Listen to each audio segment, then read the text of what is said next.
My father once told me that the most important thing every man should know is what he would die for. If you don't know that, he said, what are you worth? Nothing. You're not a man at all. I was 13, and he was 3/4 of a way into a bottle of Gordon's finest, but hey, good talk. As far as I recall, he was willing to die A, for Ireland, B, for his mother, who had been dead for 10 years, and C, to get that bitch Maggie Thatcher. All the same, at any moment of my life since that day, I could have told you straight off the bat exactly what I would die for. At first it was easy. My family, my girl, my home.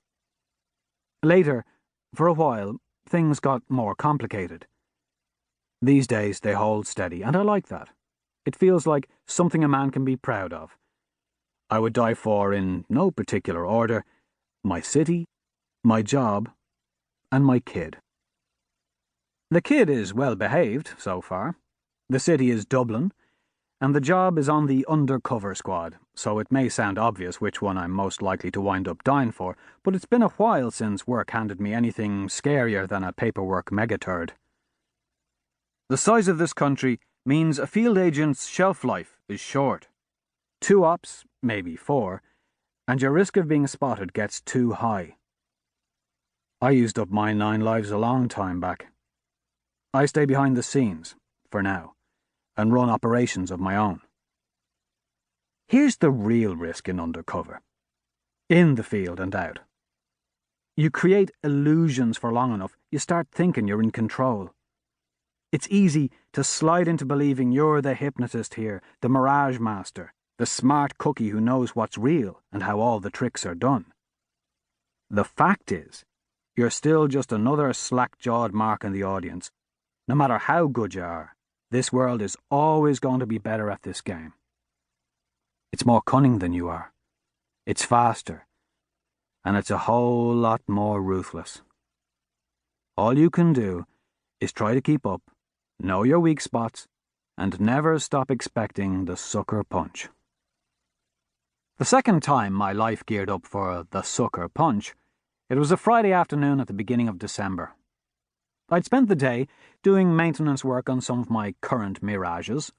One of my boys, who would not be getting any cookies from Uncle Frank in his Christmas stocking, had got himself into a situation wherein, for complex reasons, he needed an elderly lady whom he could introduce to several low-level drug dealers as his granny, and I was heading over to my ex-wife's place to pick up my kid for the weekend.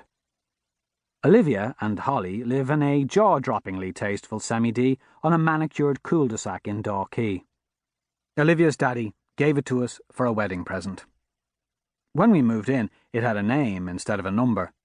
I got rid of that fast, but still, I should have copped right then that this marriage was never going to work. If my parents had known I was getting married, my ma would have gone deep into hock at the credit union, bought us a lovely floral living room suite, and been outraged if we took the plastic off the cushions. Olivia kept herself bang in the middle of the doorway in case I got ideas about coming in. "Holly's almost ready," she said. Olivia, and I say this hand on heart with the proper balance of smugness and regret, is a stunner. Tall, with a long, elegant face, plenty of soft ash-blonde hair, and the kind of discreet curves you don't notice at first, and then can't stop noticing. That evening, she was smoothed into an expensive black dress and delicate tights, and her grandmother's diamond necklace that only comes out on big occasions, and the Pope himself would have whipped off his skullcap to mop his brow. Me, being a less classy guy than the Pope, I wolf-whistled. "Big date? We're going for dinner. Does we involve Dermo again?" Olivia's way too smart to let me yank her chain that easily. "His name's Dermot, and yes, it does." I did, impressed. "That's 4 weekends running, am I right?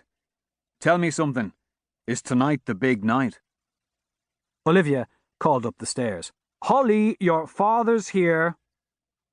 While she had her back turned, I headed on past her into the hall.